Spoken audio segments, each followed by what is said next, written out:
Welcome to Voices at the Table, a podcast that's dedicated to celebrating and empowering women in America. I'm Sam Charleston and I lead Global HR, and I'm excited to be here today.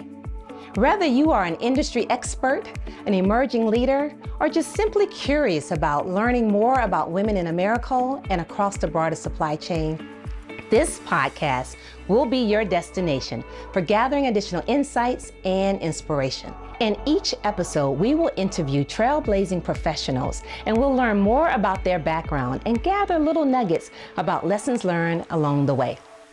Well, today I am excited to be joined by Kelly Barrett. Kelly Barrett is truly one of the most brilliant, fashion-forward board members that we have here at Americold. She is truly a powerhouse.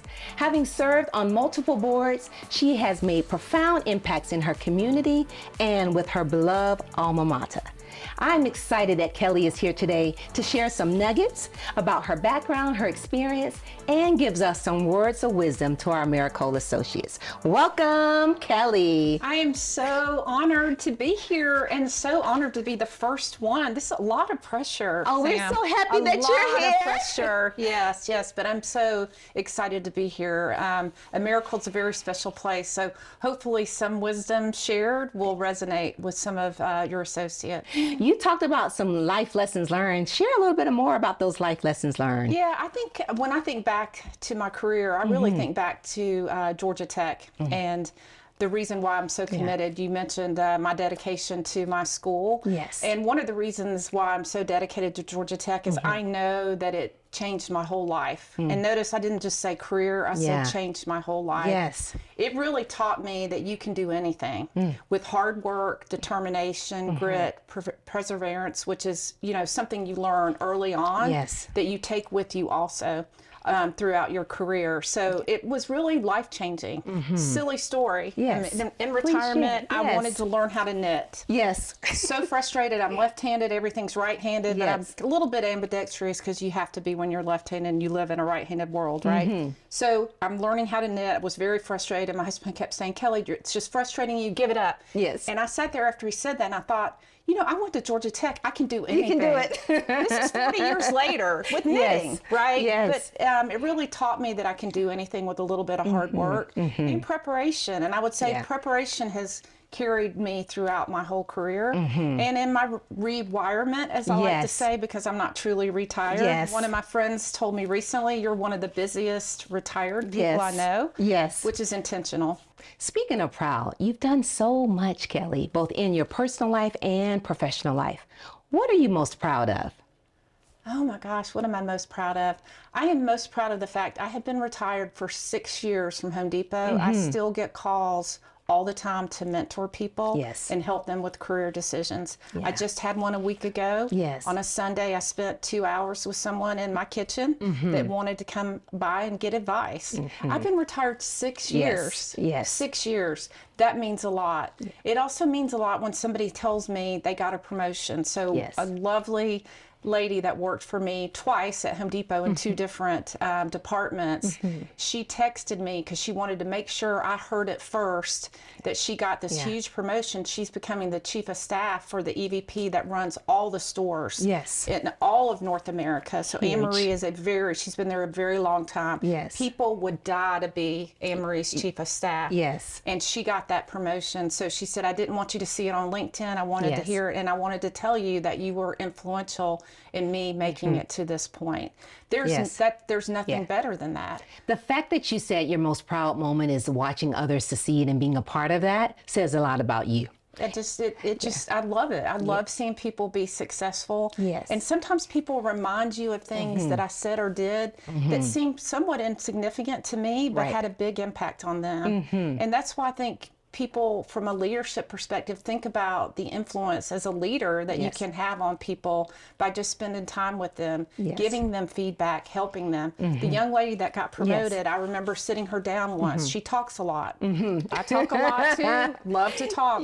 And I told her, you've got to learn to listen. Yeah. You've got to learn to listen and not always be the person talking in the room. I had forgotten I'd given her that advice, and she reminded me that, you know, I had given her that advice, and what a difference that today she even she remembers it every time she goes into a meeting. So something because you took the time to give her to say, stop talking. That's right. Be quiet. Listen. Yes. You know, being from somebody who likes to talk. That's right. Yeah. If you think about everything you've talked about today and what we're about in terms of women in America, it's all about building up the next generation. You talked a little bit about, hey, what gives you inspiration in terms of giving feedback and just spending time with women at Home Depot that still reach out to you today. Can you talk a little bit more about some insights and expertise that you've acquired along your professional journey that you would like to share with the broader Americold population? Yeah, I would just say for the Americold ladies that your brand is at stake every time you open your mouth. And you talk about me being put together. You know, when you're in a position where you're going to make decisions, you're in a meeting, your brand is at stake. Every time you're there, people are looking at you, they're watching you. And as you progress in your career as a leader, you really are truly, people are looking up to you. So being prepared and knowing what you're doing and have a seat at the table all comes from your brand. Your brand is at stake. And so I always tell people to think about every time, everything you do, everything you say, your brand is at stake. So think about the importance of that when you have a seat at the table or you're trying to gain a seat at the table.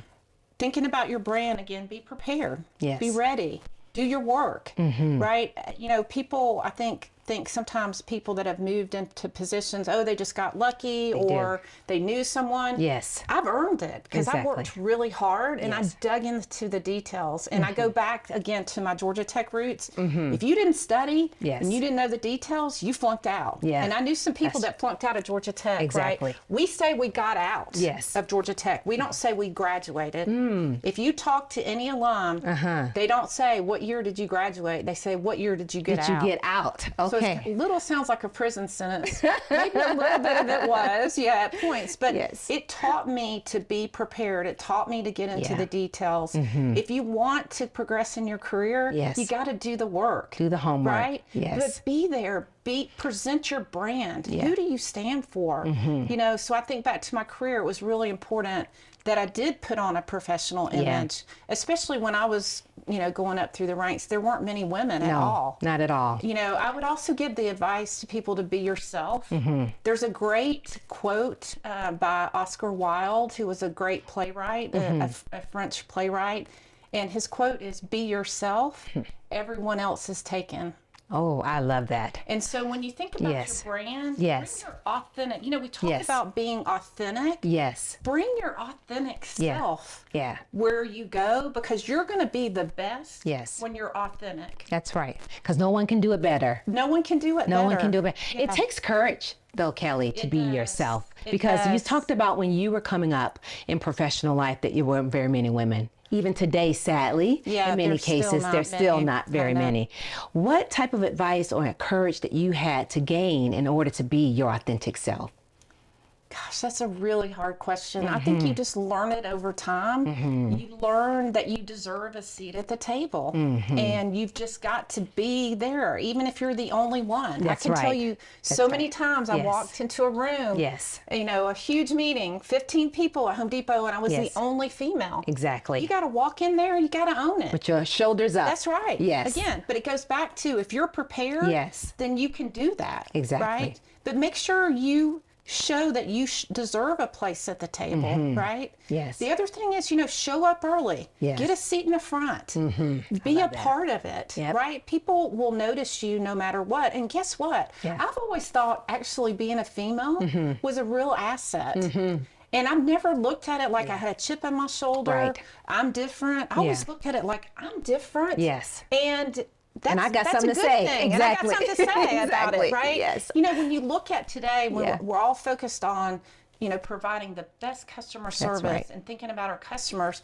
We got to make sure we reflect our customers. That's true. Right? Yes. And so women are valuable in that, in every business. Absolutely. Right? Because the customer is oftentimes a female. Exactly. Right? So we have perspective. Yes. That other people don't. Yes. One thing though I would stress with women about bringing up other women too is when there's only one or two of you in the room, yes, make sure you're sitting next to each other. The power of two together is pretty awesome. Yes. Make sure you support her in the room. Yes. And make sure whenever you feel like maybe her voice isn't being heard, make sure you reiterate whatever she said and make sure her voice is heard. You're not in competition. That's right. You're in collaboration. That's right. I love that. Exactly. Yes. Yeah. All right, Kelly, are you ready to have some fun? Absolutely. Okay, I love girl. to have fun. You we know are about to have a brain freeze 60-second round of questions. All right. Let's do it. Sweet or savory? Sweet all day long.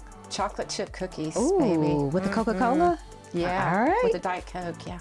Pineapple on your pizza, yes or no? Absolutely. Oh, Absolutely. no. Really? Yes. Oh, okay, that's the sweetness you love. Ranch or blue cheese? Blue cheese. Blue cheese, I love blue cheese all day. Cold weather or hot weather? Oh, hot weather all day long. Hot weather. Yeah. I know the answer to this one. Beach or mountains? Oh, I like both. Oh, really? Absolutely like both. Awesome. So beach in the summer weather and then mountains for activity, right? Because you love to exercise. Love to hike. Your favorite food? Chocolate chip cookie all day Chocolate long. chip Yeah. cookies. If I ever Awesome. get convicted in death sentence, my last supper will be a chocolate chip cookie. Our last question. Coffee or tea? Neither are Diet Coke. Diet Coke. I'm with you on that. I love Coca-Cola. Thank you, Kelly. It was so much fun today. Yes, it was a blast. I hope that you, friends that are sitting here listening to us in Americole, you got some special nuggets from our special board member. Thank you, Kelly, and I hope you have the rest of, enjoy the rest of your day. You could do this for a living now. You were awesome, and I'm honored to be here, and I'm honored to be a part of the Americole team. We're so thankful to have you here. Thank you, Kelly.